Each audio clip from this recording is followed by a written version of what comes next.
Greetings, everyone, and welcome to our channel, where we endeavor to bring you the best horror-themed stories and tales that are guaranteed to deliver an equal dose of fear and excitement. Settle down, lock your doors, and prepare for a taste of the Frightmare Vault.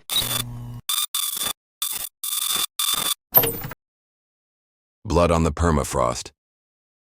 The sun was beginning its long descent into the months-long darkness, the bitter wind howling against the prefabricated buildings, like an unseen predator. Dr. Ethan Grayson and Dr. Lena Voss were among the few who stayed behind, dedicated to their research on glacial shifts. On the morning of November 3rd, they ventured out onto the ice fields to take core samples, promising to return by sundown. They had been given emergency radios, satellite tracking, and a snowmobile. But when night fell and the village received no word, concern grew into alarm. The remaining 4 members of the crew, Dr. Henry Fields, biologist Astrid Solberg, the station's logistician Dr. Robert Eng, and Mark Dunham, their mechanic, set out at first light. They followed the GPS trail, their snowmobiles carving a path through the windswept ice. The Arctic was merciless, an endless white void where any misstep could lead to death. Then they found it. The snowmobile was overturned, its front half buried in the snow. There was no sign of Ethan or Lena. The ice core drill lay discarded, and scattered around it were patches of blood, stark crimson against the pristine white. No bodies, Henry muttered, scanning the horizon. They could have been taken by an animal, Astrid said, her voice tight with fear. No, Robert shook his head, kneeling near the bloodstains. There would be drag marks. The snow is too undisturbed, it's like they just vanished. They scoured the area, calling out their names, but the frozen wasteland swallowed their voices. Fear settled deep in their bones as they returned to the station. Minds plagued with unanswered questions. That night, as the wind battered the station, something massive moved just beyond the floodlights. They caught glimpses of it through frost-covered windows, huge, hulking, and slow-moving. A polar bear, Mark said, staring out at the dark shape shifting in the snow. But it's massive, bigger than any I've ever seen. The bear prowled just outside the range of their floodlights, a spectral presence in the dark. The crew tried to stay focused on their duties, but the unease was growing. They secured the doors and windows, triple-checked the generator, and kept their weapons close. Mark barely slept that night, the others not faring much better. Every sound of the wind scraping against the walls made their nerves fray further. When morning came, they hoped the bear had wandered off, but it hadn't. That afternoon, as the crew attempted to refocus on their work, Robert monitored the instruments measuring the ice's movement beneath them. He frowned at a sudden spike in readings. "That's odd," he muttered. The ice shelf just shifted, a lot. Henry peered over his shoulder. "Could be a minor quake. Or something heavy moving across it," Robert replied darkly. The two exchanged a glance but said nothing more. Then, the first attack came. Astrid stepped outside to check the generator and was barely 5 feet from the door when the beast came charging from the darkness. It moved with terrifying speed, knocking her off her feet before she could scream. Mark rushed to pull her inside, but it was too late. The polar bear had already torn into her. Her final cries echoed through the night as the others locked themselves in, trembling with fear. "We have to get out of here," Robert gasped, his face pale as he clutched the rifle. "We'll never survive if we stay." Henry shook his head. "No rescue team will come until the scheduled check-in. We're on our own." They spent the rest of the night huddled in silence, the sounds of the bear stalking the periphery sending chills down their spines. By dawn, all that was left of Astrid was a trail of blood, leading into the frozen wilderness. They had one last option: fight back. They devised a desperate plan to lure the bear into the storage shed, where they could detonate a fuel reserve.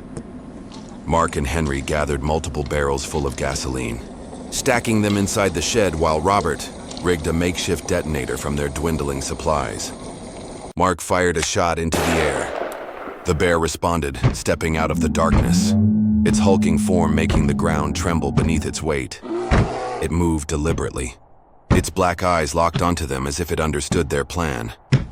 Henry and Mark ran, drawing it toward the shed. As soon as the beast entered, Robert pressed the detonator. A deafening explosion ripped through the station. Flames roaring into the sky as shock waves of heat melted the surrounding snow. The three men fell to the ground, shielding their faces from the blast. A piece of shrapnel from the explosion had embedded itself into Robert's leg. When the smoke cleared, the shed was gone, reduced to blackened rubble. The bear's body was inside, or so they thought. They approached cautiously, scanning the wreckage. But there was no body. No sign of the massive creature they had just seen enter the shed. The only evidence of its presence was the deep, clawed indentations in the ice. Mark exhaled shakily. "Tell me we killed it." Robert shook his head. "Then where is it?"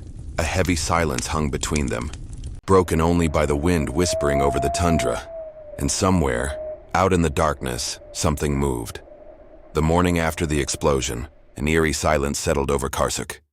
Mark, Henry, and Robert stood in the snow where the bear's body should have been. Their breath forming plumes in the frigid air. There was nothing. No corpse. No blood. Just an expanse of untouched white. As if the beast had never existed. "This isn't possible," Mark muttered. "Something took it. Something big." Henry shook his head. "There's nothing out here but us, and whatever did this." Robert, pale and shivering, clutched his wounded leg. "We need to leave, now." But the storm had worsened overnight. The wind howled like a living thing, shaking the station's walls.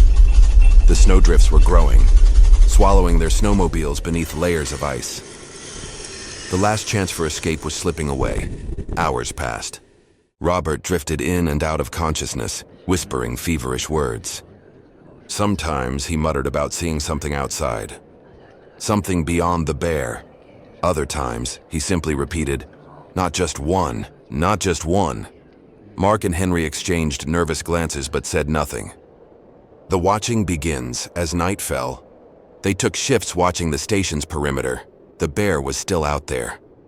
It hadn't attacked again, but it watched. The floodlights cast a faint glow against the white abyss.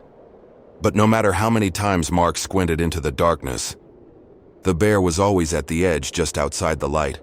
It paced, testing their nerves, waiting for something. A second shadow? Or a trick of the snow? He blinked hard, but it was gone. Mark thought he saw something else out there, shifting in the storm. Then around midnight, it disappeared. Suddenly, a scraping sound sent a chill down Mark's spine. A deep, deliberate sound, like claws raking against metal. It wasn't coming from outside. It was coming from beneath them, below the ice. The station had a crawl space, an insulated layer between the foundation and the ice. Something massive was moving beneath the floor. The floorboards groaned. Henry grabbed his rifle, his breath shallow. Robert stirred, barely conscious. "They come from below," he muttered, his fevered eyes darting wildly. "Not bears. Not anymore." Henry motioned for silence. The scratching stopped. For a long, agonizing moment, there was nothing but the wind. Then the floor cracked. With a deafening shriek, a massive claw burst through the wooden planks, tearing upward. Mark barely had time to react before Henry yanked him backward. Another bear was burrowing up through the floor. The wood splintered around them as the floor sagged. Dust and insulation rained from the ceiling. Shaken loose by the beast's violent movements, Henry fired a shot. But the creature didn't even flinch. It lunged upward, nearly reaching them.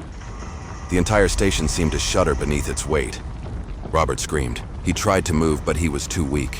The clawed hand reached for him, pulling him downward. Mark fired. The shot ringing through the station. The beast recoiled, but only for a moment. Then it surged upward, crashing through the floor entirely. This bear was different. Larger. Its fur was darkened, its eyes black voids, and its body seemed wrong. Its limbs moved with an unnatural fluidity, like something mimicking a bear rather than being one. Robert coughed, blood flecking his lips. "Not bears, never were bears."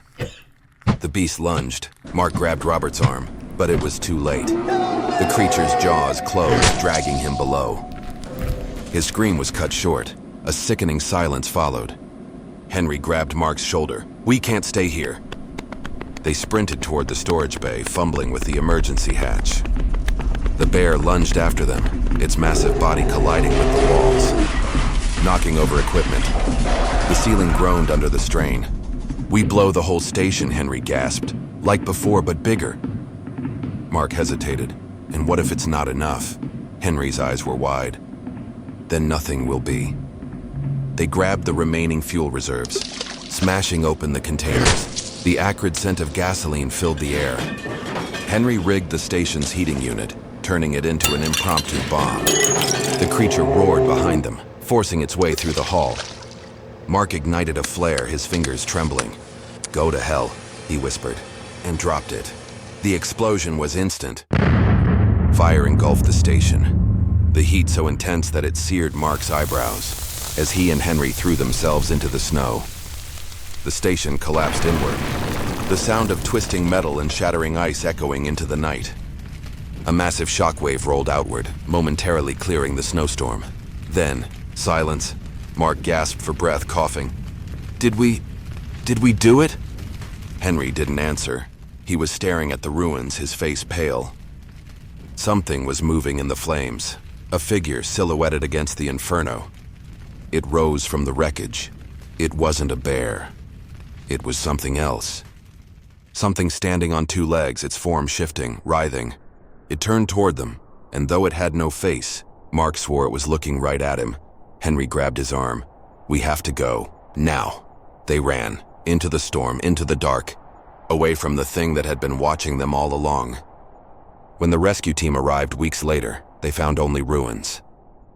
The station was a burned-out husk, its equipment destroyed, bodies unaccounted for. The snow around it was undisturbed, as if nothing had ever been there. No blood, no tracks, no sign of what had really happened. Just an empty Arctic wasteland, silent and waiting. Waiting for the next ones to come. The wind howled its lonely song across the ice, whispering secrets only the dead could understand. Thank you for watching. We hope you enjoyed this video. Don't forget to like and subscribe so we can bring you the latest updates and videos from our channel. And please be sure to comment and let us know what kind of stories you wish to see in the future. Stay haunted.